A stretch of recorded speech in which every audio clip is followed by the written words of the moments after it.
Hello. This presentation is designed to inform you and involve you in the planning for the future of Watford Grammar School for Girls. Thank you for taking time to listen and join in what I hope will be a very exciting journey. The vision of the school should be drawn from its community. It is the governing body's responsibility to plan the strategic direction of the school, and so they have started this process of consultation.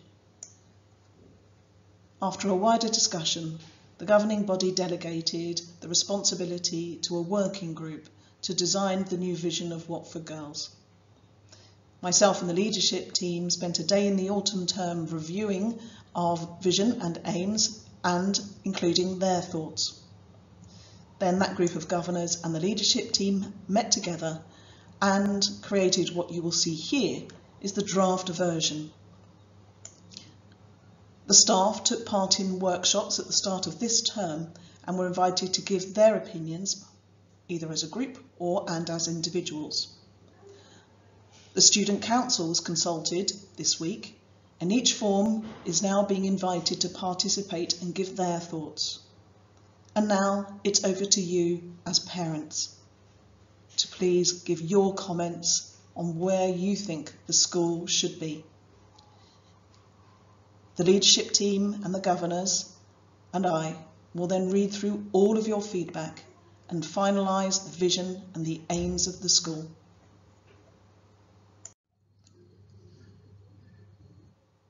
So I'm going to ask you to listen to the rest of this film.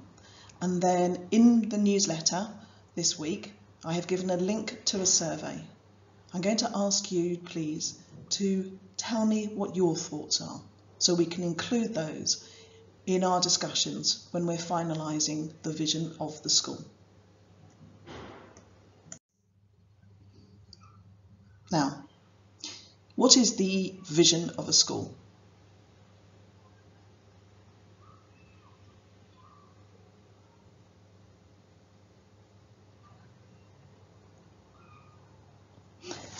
The vision is important.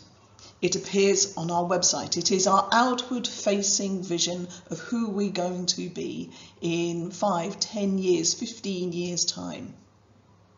And it should shape our development plan. It sets out where we want to be and who we want to be in the future. Now, here are some of the tips that we've been given about creating a vision. So it's a project that lasts between 5 to 10 years.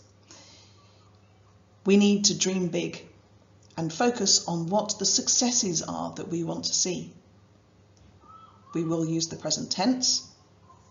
The words that we use need to be clear. We need to be concise. It needs to be memorable. And we need to make it jargon-free. In other words, we shouldn't have to explain ourselves once you've read the vision. We need to inspire people with our passion, and it's got to align to our values and goals as a school. What you can see here now are our current vision statements. You will see these on our website. Now, on reflection, we believe that these describe where we are now. They're not as aspirational as they could be. They're also not particularly concise. And I think all of us would be challenged to remember all of these off by heart. So we do believe that as a governing body and a leadership team that we need to change our current vision statements. And therefore, after much discussion, the leadership team, the governing body and I have written a new statement of our vision for the school. I'll share it with you now, and I invite you to give us feedback about your thoughts.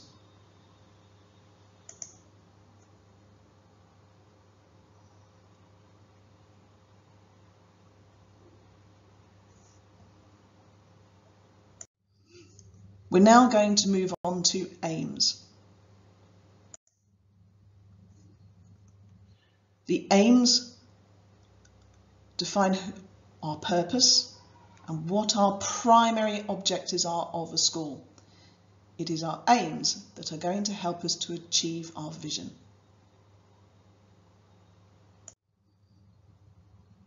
And what you can see here are our current aims.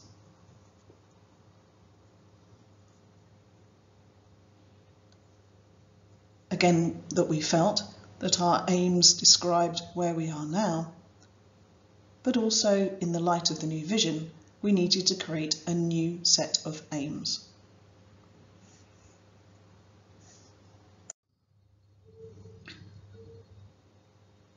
So, in order to be able to ensure that there are leaders and innovators and drivers of change, we believe this first aim.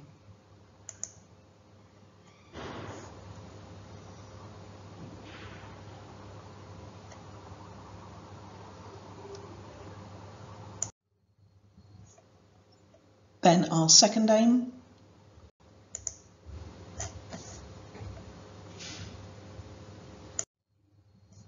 our third aim,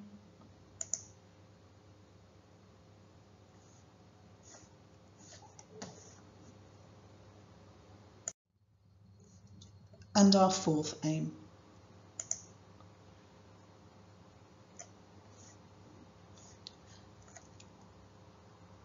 If you have any feedback you would like to give us about the aims, then please do complete the survey. It would be good to hear your opinions.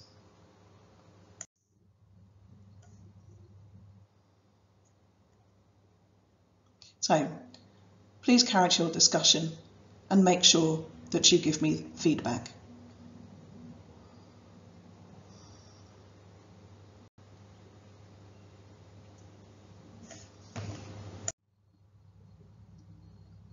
You may have noticed that I hadn't been clear about how the statements should begin.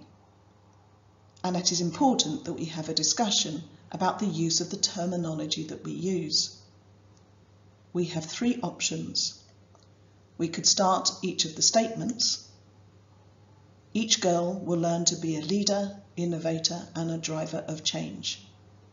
However, we could also start. Each pupil will learn to be a leader, innovator, and driver of change. Or we could start. Each student will learn to be a leader, innovator, and driver of change. You will see here that this is an important debate that as a school we should have.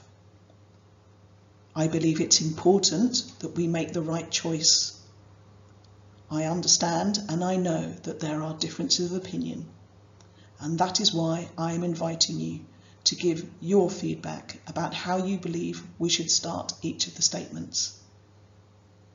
Which of these speaks better to you as a parent, and which of these do you think would inspire you as a member of Watford Grammar School for Girls? Thank you for taking time to watch this presentation. I hope you feel that you can be included in the community of Watford Grammar School for Girls as we look to our future. Please do give me your feedback. It's important that we hear from everyone. Thank you.